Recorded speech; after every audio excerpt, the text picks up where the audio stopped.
أبناء لهم عند قديات كابزلو أزيوم زجرم أرست قديات سي تجري سينما أخلاء منجستي بجبري أستاد 10 بليون قرشي بورقي 180 كنتال ورقي اخلي بالكن سليط ايبلكن اكسبورت جيرا انه خا اذا حبرتسبنا اب ملمان يركب انا انت كم زبل يطفي نفتنا لما عند فيديو ترهبوا ايكم بزحات سبات كم زيبلو له ممهر ابراه تخلو تفلطوا ايكم ممهر ابراه تخلو اب يونيفرسيتي عدغرات ممهريو جن نايب فيدرال منغستسي دوموز تخفالي مالتي زي እንዳተገብረና ሃሎ ካልኦት ርክባትን ዝገብር ዘሎ ብፍላይ ከዓ ጽምዶዶ ወዘተረ እንዳበለ ሸንዳ ሓደ ዝብል ዘሎሲ ንምንታዮ ዓሪፉ ደሞዝ ዘይውሃብ ተዘይ ኮይን ካብት ደሞዝ ዘይእለ ዝብሉ ብዙሓት ሰባት ኣለው ናታቶም ሕቶ ኣብዝናይ ሎም ዓንቲ ቪድዮ ክምልሰሎም ዝኸውን ኣነ ወይ ከዓ ርእይቶ ክበል እየ ማለት እዩ መበል ሳልሳይ ግን እዚ መስራት ጽምዶ ዝኾነ ብርሃነ ገብረ ገርግስ ተኣሲሩ እዩ ዝርከብ መድህን ገብረ ስላሴ መጠንቀቕታ መሓላሊፋላ እንታይ ዝብል እዩ كتريو إخوم إتوانا نايت صمد حدا كنف زخونة أول سعيد كا ملأختي نأدونا حزموت يلا صمد 20 شوعتن ولا أنا مويت أنت بالكوس برهان مويت أي بلا يبلا بزي قدس 20 شوعتن بقصر نديو نفيديوهات كنت أنا رياكت قبر زلخو كم أمالتيو حزوا موت يلا أبتنا إلهم عند خا سرعة قبري فتيمنا صوزت الناس فتحات كم فتحينا من أيزنا حد يستغل يكون القناة زي سبسكرايب نداغوركم جمرو ندحر نبارات كوينكم فليز بلا رئيتو ألني بيزاخاتكم حقاوي حبريتا هاونا زبلن نزلو ويكات بلن نزلا تسفا ولو يمالتي حقاوي حبريتاس تتم حلالفنا دسي بلنا أبادي تعوت قوبزاي كتب القليسات الليلة تعوت يساي أبادي حاوي مالتي أمار برهانة حلفت ودحو واحد مالت أرت عدسك دفس تسرزو ودبس هيه يبلو الله مالتيو أقرمو اللي ابتنايت مال ودبنا نابده كبروم كحساي صمدون شعبيا نمدحان مبر لوت أيام السئن قبل رئيتو صحيفو الله كنديا سفا صمدو صره حزب تقرأيو زبل دمير لله وسيخو لله اسروم تسفاي شدن دقريت نايب حق صمدون تخوينو صبو نيرو جنزي فشلو خنات نفسهم كارحنو سب سلطان زقبرو زلو لخبت باتيو قبل كا قاليسو والله مالتيو ازي ام كلهم نزنا لهم عنتي رئيتو صبو مما قرزخون نت فيديو صحفوا اليوم كما اتوم يماسلكم قبلكم يزدلي اموخه نامنا لهم عند فيديو حيزكم كدمر رايوتنا لهم عند فيديو مو صيوناويان انت عينه تحساسب لهم ولا تا غدي اغازيان نت حسابكم زي كبيات مثل غلغل يخمس نتو من اسيات تسبكم غدلكم يخم دوس باي ديفولت خوم يتمن اسي تسريحو اي ثينك بروجرامد كوينا له زلنا منغدو نسي مسلني اسكنسو معايو شلحونا اقسم سي نايرت اننا نايرت راني تግራይ اقسم لا ناي كلتينا لا ناي تግራይ كنت ناي كبر بريزيدنت ناي فوردلو سمعوا تراكون ناي كلتينا ناي حنتي ناي كلاتنا حباري بحباري فرق مقله مالدي انت فضل فرق تماغ اليوم تاريخ ناي اقسم تاريخ فرق دي يكون نسوم يا نورمال تمقدي تخافيتو اقسم كنا ناي قدم كاي امو ورح مسوم ورح مسانا مالدي دا لا نحن خنطرفهم نا إيرترا لنكو تصوعيهم تايزي تقارسي إيرترا بحلو يا نحن عندي زلنا نحن الناس بزحنا حزب زلنا بإيرترا تايدا مسوم دا مخاب تقرأ كاب نحن أكو تردخني نورمال كو أدوليسن أقسم من كو تردم ناي كلتين تتاريخا سي تستوها هادي يا عرقم تقرم عرقنا نحدم تتعرقم دا انتاي بحنسابكم أنا عنها هشنا بحنسابكم كا هجي تقرأي حاوي سامسي إرتراسي عباي إرترا خطوع خاتب لنزل خسخة وانتو خومي بعالم صبوق خومي بعالم صبوق غير يمدو إيروبا ينتردغن إيروبا تباهلن بشمن تأكبن سوع أمريكا هجر إيا أمريكا هجر قال انت دلي قن إيروبا انتريخي ويكا شنگ إيروبا انتريخي بشنگ إيروبا بعبا شكل ما حجي تاني بحابرات سوع ولا انتهي من لكاني ننحل كا مقبي ترانسبورت تقبر ننحل كا بيزنس تقبر نسو كايدي برنتاي تايد لك سرح طبعا ولا حنت فلالا يوبلن حقي انتاي دلك اي مالتي ازي فلي انا زبلكا غدايس انتايو كتصوعسي انتايو زصقمكا حدا عدي تباهلكا كتصوع منم صقم يقول حدا عدي تباهلكا جن ببريزيدنت سياس افورقي كمزي ولا نبل عين ولا يزارب يبل بحانت غداي بفلاك مبزحتو غزي حجه انا ابقى اختحمني شلا نسخات مرحنا انت وين قال حنت صقم يقول ولا دمامرو ولا وسدم نسو دي انترفيو نو عاد طرح زبله ياكل بك خبدها يحمك بلك انتاي ودي كمزي زنقع بقى سيلو قرصت كويزة تزكى حجي كم زي عينت ناي منقسيات وقع جن دسي بلن تم منقسيات سي فقر بفقر انتقون تلو سيلهم بقى جست بزعبا عدوم كزارو مجمارو محساو مخا نتقدايات بصبوق نقر ببوزيتيف مرأيهم فاتي لكم أنا قوزات بقى نفعاتكم نسخاتكم تردئكم هلا أنت نسخات في اللي خايب أتا نسخاتكم جغانيكم بقى كيبيدا برازرز حري اسكي نقصلنا بتزقصل زلو ኤርትራውያን ናባኹም ያታመል እክቲብ ለሐቅ ዲ መምህር ዝብሎ ዘሎ መምህር አብርሃ ተኹል ታይ ብላሎ መስልኩም ተዘረባ ስማዕዎሞ ሪአክት ክንገብረሉ ወይ ካሪኢቶ ከነበሉ አንተ ወዝለካ ዝኖር ወንጀልስ ከመይ ኻትሪዮ ሰብ ምሻጥ ታይ ማለት እዩ ኣብ ትግራይ ብሱር ሕሰብ ዘይኽእል ዝነበረ ነገር እዩ ምስራቅ ነውሪ ነይሩ ዝሰርቕ ይነበረ ነይኩም ክዝለካ ግን ብጣዕሚ ነውሪ ነይሩ ህስርቅ ዳርጋ ኑር ኮራፕሽን ዳርጋ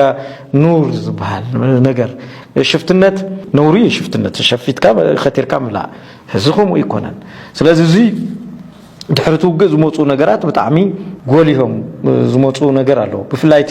ማሕበረሰባዊ ምክባር ዝበሃል ዳርጋ ዕርዩ ተሸርሽር እዩ ኣብ ማሕበራዊ ሚድያ ታሪኻዮም መብዛሕትኡ ሕጂ ኣነ ግርሚ ዝብለኒ ከምዚ ዝኣመሰሉ ናይ ስነ ስርዓት ወይ ከዓ ናይ ኤቲክስ መምህራት ናይ ስነ ምግባር መምህራኒና ኢሎም ዝዛረቡ ወይ ከዓ ጥብቅና ዝቆሙላ ሰባት እቲ ማሕበራዊ ክብርታት ንኽፈርስ ንሳቶም ዓብይ እጃም ዘወፈዩ ሰባት ምዃኖም በቃ ዋላ ሓንቲ ዝክርዎ ነገር የብሎምን ሓደ ቆልዓ ቅድም ቀዳድም ካብ ሰድርኡ ቀፂሉ ካብ መሓዝኡ ፒር ፕሬዠር ዝበሃል ኣሎ ቀፅለ ቢሉ ካብቲ ዝዓበየሉ ኮሚኒቲ ካብ ኣብ ዩኒቨርሲቲ ዝህነፅ ኣብ ዩኒቨርሲቲ ከተምህር ከለኻ መናጢልካን ቀናፂልካን ዘምሃርካዮ ታሪክ ተጋናዚኻ እንዲኻ ባዕልኻ ሓጂ መምህር ሽዑ ተተምሃራይ ተማሂሩ ወይ ካብቲ ምግዳሉን ክትወስዶ ከለኻ ድሓር ሕጂ ንዓና ንኸውፅእ ዋላ ይቃለስ እምበር ኣብ እስር ቤት እምበር ፍትሒ ዘልዮ ሰብ እምበር ገለገለ እኮ ትኹረት እንዳተገብረሎ ይነበረን ሓቂ ክንዛረብ ካብ ፖሊስ ጣብያ ወፂኦም ሰበት ፊኦም ነብሲ ዘጥፍኡ ወዘተ ገለ ዝበሃሉ ሲ ድሕራይስ ኣብ ተቃልሰስ ኣጆኻ ግን ንዓነስኻ ተሸካም ብሬን ኢኻ ድሕሪኡ ኢኻ ቢቅርታ ክሕለፊ ጉዳይካ እንዳተባሃሉ ፀንሑ እዮም ሕጂ ገበነኛ እዩ ገበን ከዓ ቀሊልን ንእሽትለይን የብሉን ልምምድ እዩ ወል እቶም ከምዚ ዓይነት ትሬን እንዳተገብሩ ወይ ከዓ ብከምዚ ዓይነት ተማሂሮም ዝፀንሑ ገበነኛታት ዕሉላት ኮይኖም ኣብዚ ሕጂ ሰዓት ከዓ ፉሉይ መሳርሒ እውን ረኺቦም ብዘይ ዝኾነ ይኹን ፀገምሲ ዝተፈላለዩ መሳርሒታት ንምርካብ ትግራይ ቀሊል ስለ ዝነበረ እዚ ተጠቂሞም ይሰርቁሉ ሳልሳይ ካልኣይ እናበልና ክንገድ ከለና ዘይተዓደነ ተሓዛ መንእሰይ እዩ መንእሰይ an idle mind is the workshop of a devil ዝበሃል ባህላሲ ክንሓስበው ኣለና ሰነፍ ኣእምሮ ወይ ከዓ ዝኾነ ስንፍና ዝባሓቶ ኣእምሮ መጻወተ ሰይጣን እዩ ወርክሾፕ ናይ ሰይጣን እዩ ዝኸውን ኣብኡ ዝለማመድ ትሬኒንግ እዩ ዝገብረሉ ታይድ አንዳ ሰርሐ ክሕልፎ ትመንእሰይ ስራሕ የብሉን አንኤምፕሎይመንት ሬት ሃይ እዩ ተረዲኡኩም ዲ ከም ሮኬት እዩ ንላዕሊ ማለት እዩ ተወንጪፉ ኸይዱ ሕጂ ብዛዕባ እዚ ዋላ ሓደ ዘወግዕ የለን ናይ መንእሰይ ሆፕ ተስፋ ራእይ ወዘተ ዝበሃል ነገር የለን እቲ መንእሰይ በኣውርኡ እተን ወሲድዎን ዘሎ ተመክሮታት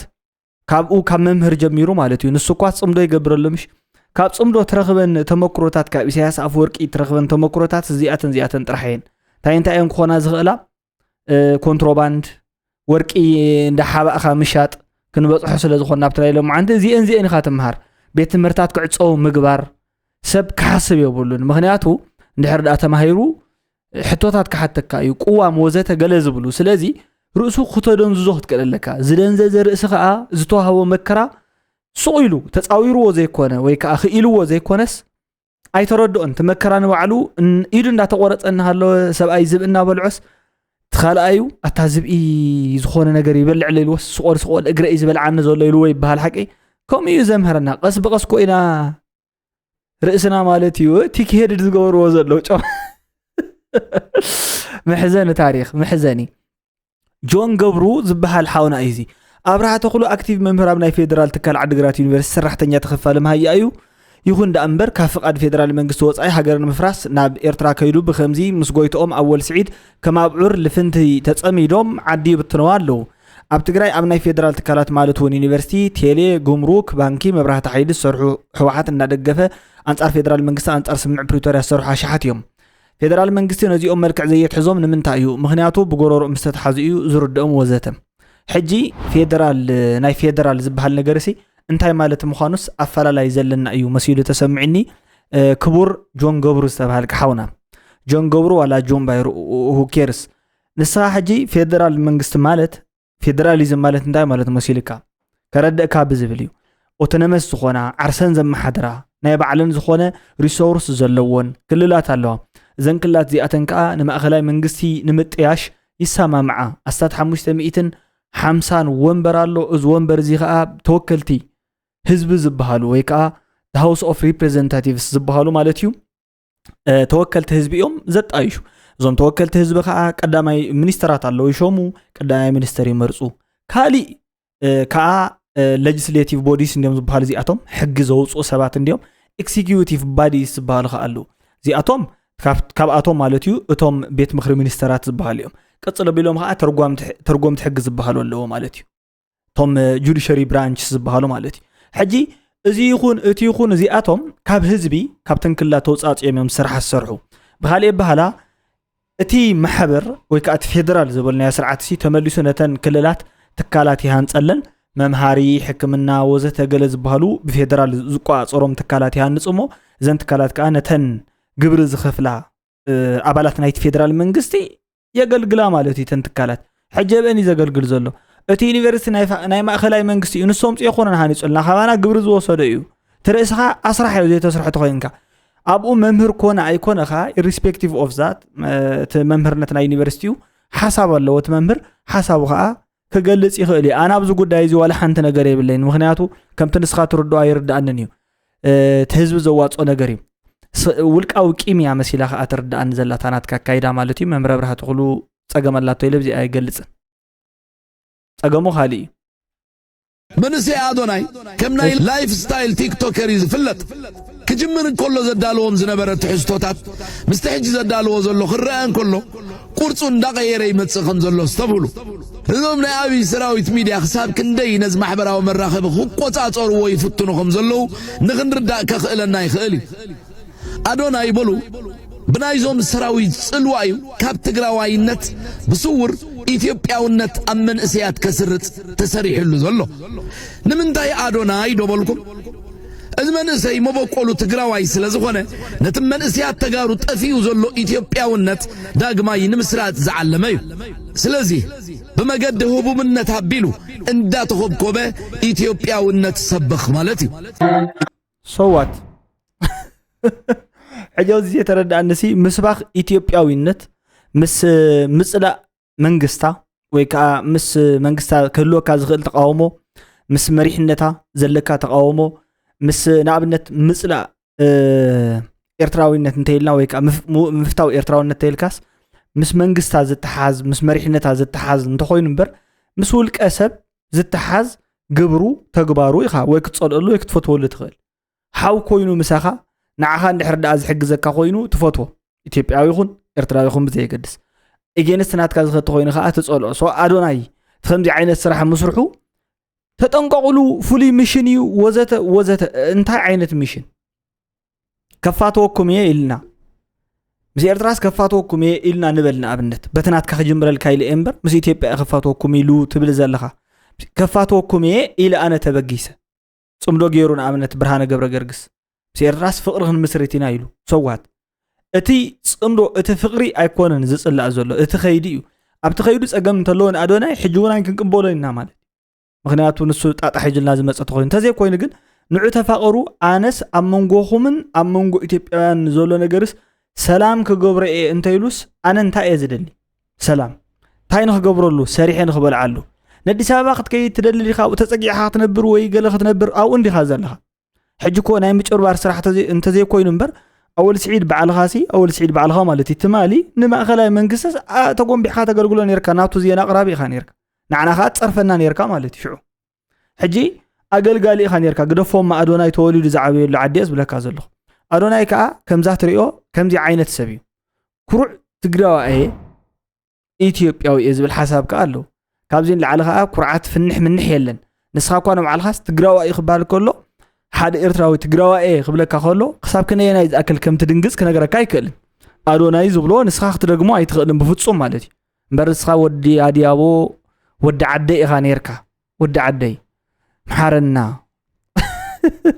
ودي عدي أول شيء كوس ده أدوناي بالالو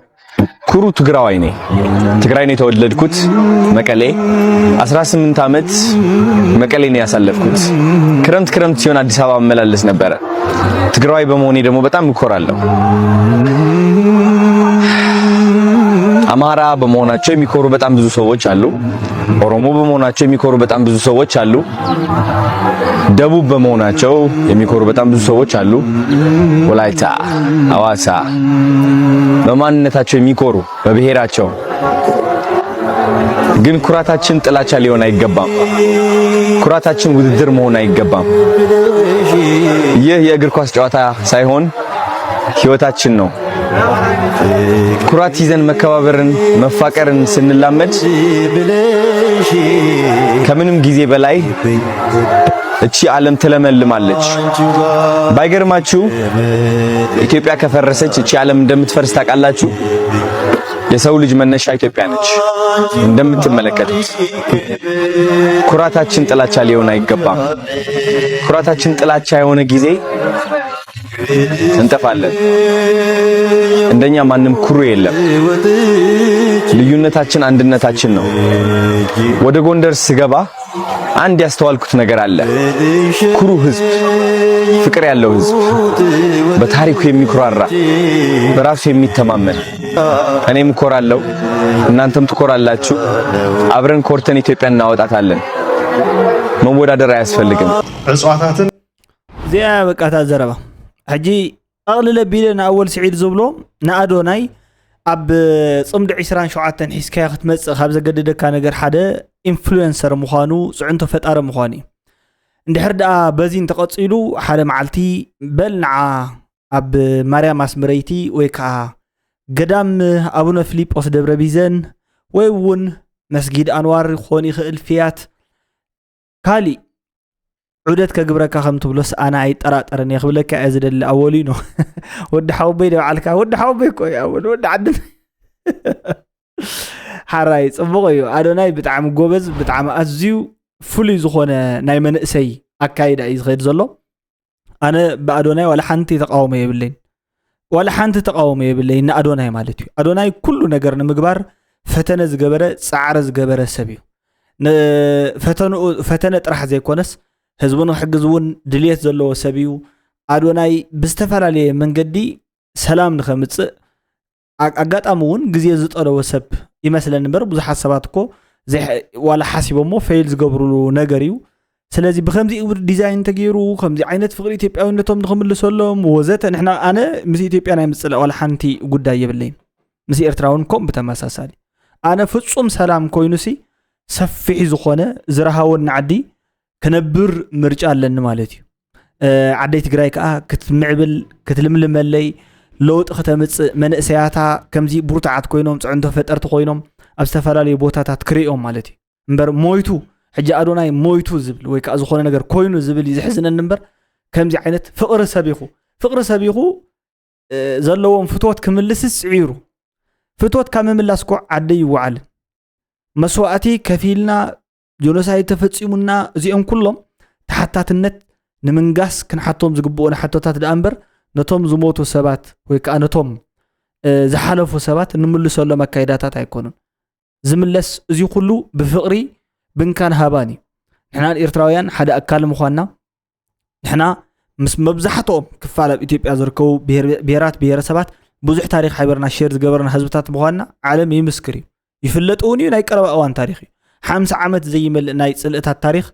ايو نزخو محبرسب غنص اصيلو خم دور هتريفو زلو سو وغا يدلي كويناتا يدلي حبني ازي خبكا زي حبني لكا متقام يزدلي نزي اخا بروباغاندا لكا سريح خلا مصي خاز حزني كلكلاتاتن كومون ادلاوي بوليسات اب لعل تግራይ ببغيزي ابزي زلو غود سمعوا ليكم صيلكم مالتي انا خسمعوا يدلي اتو غود سمعوا ببغيزي زمص كلكلاتات لو بوليسات اجراتات لو غن سمعوا تغود ناطنكرو يخدلو نابنت كللات كاف فيدرال زرخبو بجت نخلن كللات كلاهم كلو نتግራይ كلا حزبو ግን ካወር ሕጥቅምቲ 2018 ጀሚሩ በተጸደቀ መሰረት አይተላኸን ماشي نقصالون بتزلو بجت مكفافل سرعات መሰረት ትግራይ ዝግባእ በጀት ትረክብ ምዃና ምንም መረጋገጽ የለም ኣብ 2017 በጀት ዓመት መንግስቲ ኢትዮጵያ ካብ ትግራይ ካብ ናይ ውሽጢ ዓዲ ግብርን ካብ ጉምሩክ ቀረፅን ጥቃ 12 ቢልዮን ቅርሺ እቶት ከም ዝኣከበ መረዳእታታት የረጋግፁ። ሓራይ ጥቃ 12 ቢልዮን እሺ ኣብ ኤክስፖርት እውን ትግራይ ኣብ ዝሓለፈ ዓመት ልዕሊ 189 ኩንታል ወርቂ ንብሔራዊ ባንኪ ኢትዮጵያ ከም ዘቕረበት መረዳእታታት የርእዩና እዮም። ሓራይ ጽቡቕ ፍልይ ዝበለ ዜና ባዕሎም ዝኣተውዎ መፈንጠርያን መጻወድያን ፍልይ ዝበለ ትሕዝቶ 112 ቢልዮን ዝተኣከበ ማለት ካብ ጉምሩክን ካብ ዝተፈላለዩ ናይ ውሽጢ ዓዲ ካብ ደገ ዘለዉ ናይ ዝመፁ ኣቑሑት ማለት እዩ ቀረፃትን ካብ ውሽጢ ዓዲ ዝተኣከቡ ካብ ትግራይ ዝተኣከቡ 12 ቢልዮን ግብሪ ማለት እዩ ክንደይ 12 ቢልዮን 189 ኩንታል ወርቂ ኩንታል ኢና ኢልና 189 ኩንታል ወርቂ ኣብ ሓደ ዓመት እንተራባሕ እንተሎ ሓደ ኩንታል 100 ኪሎግራም 100 ኪሎግራም ማለት 100,000 ግራም እዚ ኣራቢሕና እንተራባሕ እንተሎ ሓደ ግራም ብሚኒማም ጾሪ ወርቂ ማለት እዩ ሕጂ ብኩንታል ናብ መንግስቲ ዝርከብ መቸስ እዚ ዝበንን ወዘተ ገለገለ ከም ዘይኮነ ንፈልጥ ኢና ሓቀይዶ ክንደይ ማለት እዩ ኣስታት ፍርቂ ትሪሊዮን ገንዘብ ማለት እዩ ፍርቂ ትሪሊዮን ገንዘብ ኦኬ ሕጂ ሕቶ ተሓቲትኩም ዶ ኣብዚ ኩላኹም ንዓይ ከምዚ እኮ እዩ ከምዚ እዩ ወጠምጠም ገለገለ ኢልኩም ትዛረቡ ሰባት እሲ ኣብዚ ሓለፈ ወርሒ እንታይ እንዳተባሃለ ቀኒ ኣብ ትግራይ ጥሜት ኣሎ ኣብ ትግራይስ ጥሜት ኣሎ እንታይ ዓይነት ጥሜት እዩ ዘሎ ሰብ ሰራሕ ጥሜት ኣሎ ኣብ ኬንዳ ዝነብሩ ሰባት ኣለው ገንዘብ ክዋፅኣሎም ኣሎ እንዳተባሃለ ኣብዚ ምውፃእ ኣዋፂኹም ከዓ ስለ ዝኾንኩም ስለ ትፈልጦት ጉዳያት ብምሉእ ንፈልጦ ኢና ሓቀይዶ ሶ 189 ኩንታል ወርቂ ናብ ብሔራዊ ባንኪ ቀረብ ዝገበረሲ እንታዋይ ኣካልዳ እዩ መን ይቀረብ ገይርዎ በዓል መፅዮ ወሲድዎ ፕሮሰስ ገይርዎ ተካላት ኣለው መፅዮም ወሲድዎ ገለ ኸይባል የለን ከምኡ ዝበሃል ነገር የለን ኣብ ትሕቲ ቁፅፅር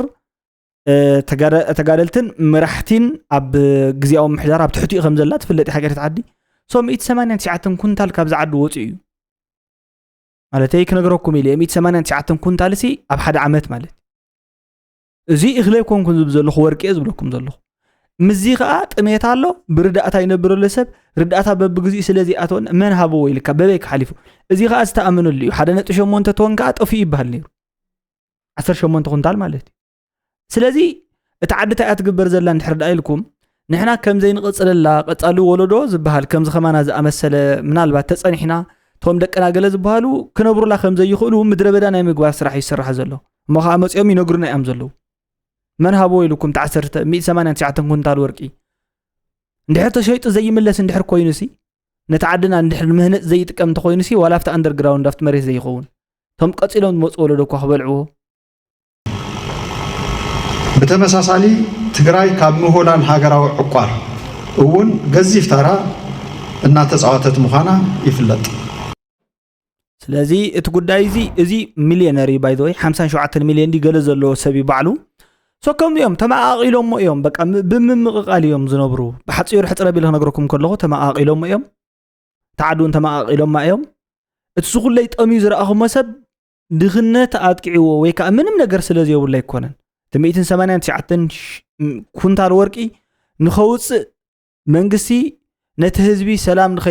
ንኸይነብር ኣብኡ ሰሪሑ ንከይበልዕ ዝገብሮ ዘሎ ተንኮላት እዩ ማለት እዩ ቶምናትና ከዓ ዋና ገበርቲ ሓደግቲ እዮም እምበር መፅዩ ማንም ዘውፅኦ 189 ኩንታል ወርቂ ማንም ኣውፅኡ ብናይ ባዕሉ ሓላፍነት ወሲዱ ኣብ ውሽጢ ሽረ መፅዩ ዝፍሕር ማንም ሰብ የለን መን ዝፍሕሮ ዘሎ ወዲ ዓዲ ብምንታይ ብምጭርባር ጥራሕ ማለት እዩ ታዓድና ግን ከም ዘላታ መሰረተ ልምዓታት ድቑዕ ኮይኑ ኣብ ታሕቲ ኣትርከብ ቀረብ ትምህርቲ ወዘተ ገለ ዝበሃል ነገር ግን የለን እንዳፈለጥና ንኽብል ኢለ ማለት እዩ ዝሕዝን ስለ ዝኾነ በድን ገብረ ስላሴ እያ ብርሃን ኣበይ ዘሎ መን ኣሲርዎ ናብ ቤት ፍርዲ ቀሪቡ ዶ ፀገም ትግራይ ብርሃን ኣሲርካ ዝፍትሕ ድዩ ፍትሕዎ ክትብል እያ ገሊፃ ዘላ ኦፍ ኮርስ እዚ መንእሰይ እዚ ሓሳቡ ገሊፅ እዩ ንዓና ብውልቅና ዝምቸውና ዘይምቸውና ሓሳባት ክህልዎ ይኽእሉ እዮም ኣነ ብውልቂ ሕጂ ዝሰማማዓሉን ዘይሰማማዓሉን ሓሳባት ኣለዎ እንተኾነ ግን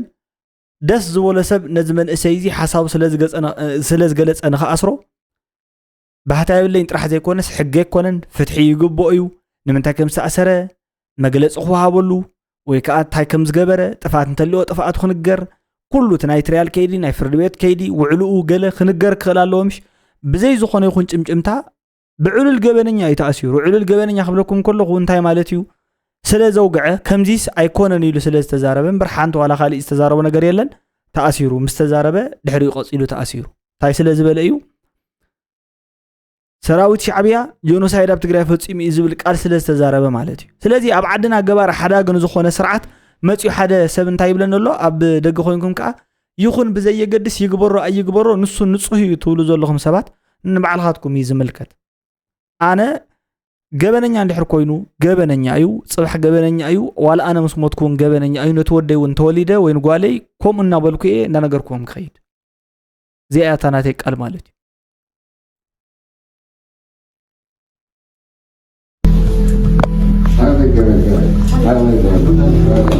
ሎሚ ሰሉስ ድሕሪ ቀትሪ ኣብ መቐለ ምስ ስድሪ እዩ ተራኺቡ መን ኮሎኔል ጉዕሽ ገብረ ማለት እዩ ተራኺቡ ካብ እስር ቤት እዩ ተራኺቦም ዘለዉ ብጣዕሚ ዝሕዝን እዩ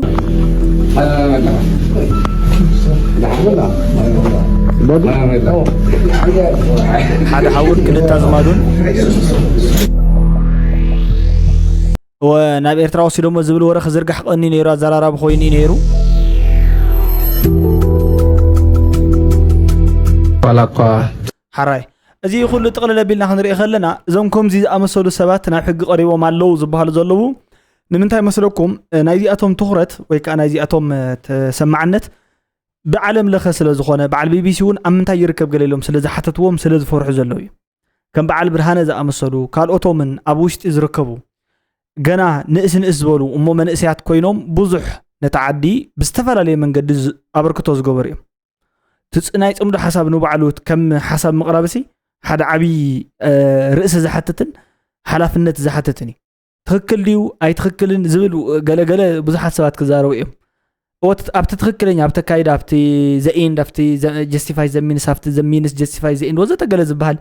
ናይ ሎጂክ ስነ ሞገት ክትኣቱ ከለኻ ከምኡ ኢልካ ትካትዕ ትኽእል ኢኻ ንሳቶም ከድኣብ የሎ እቶም መናእሰይ ናይዚ እውን ቀሊል ኣይኮነን ከምዚ ምህላው ስድርኡ ይገልጹ ኣለዉ ሓጎሶም ርክብና ዝጋብ ተዘይኮነ ብዙሕ ሓውና ግን ክንረክብ ክንርኢ ክኢልና ኢና ንሕና እውን ካብ ካሊእ ቦታ ሰውን ካብ ካሊእ ቦታ ዝመፀ እናተገንዚብና ዘለና በቲ በለበቲ ግን ካብ ጭንቀትን ካብ መከራን ንግዚኡ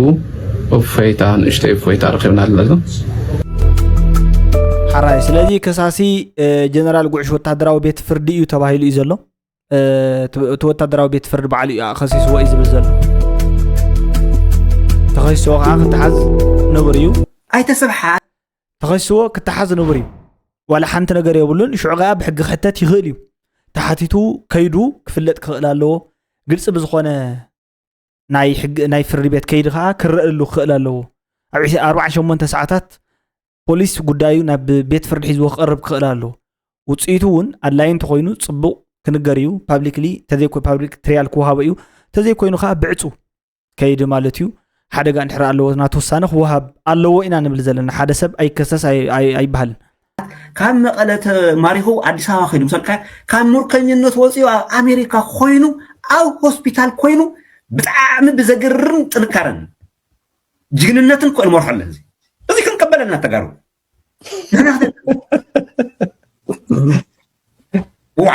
ኣሜዚንግ ኮይኑ ወዲ 9 ዓመት ኣብ ሆስፒታል ደቂሱ ኮይኑ መርሕ ኣሎ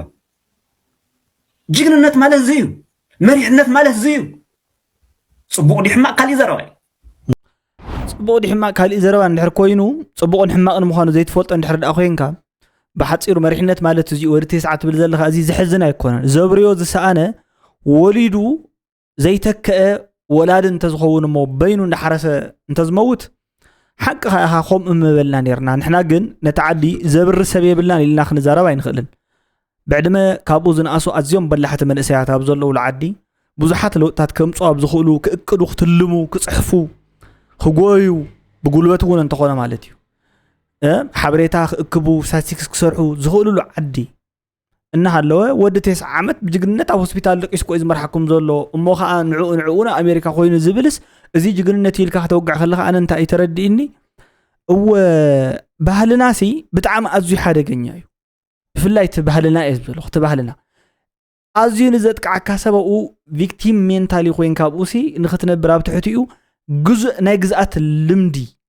ናይ መግዛእቲ ልምድስ ንሓደረካ ንኽኸይድ ዝገብርለካስ ከምዚ ዓይነት ኣርዑት እውን ኣሎ እዩ እየ ለኣነ ኣርዑት እዩ ሕጂ እዚ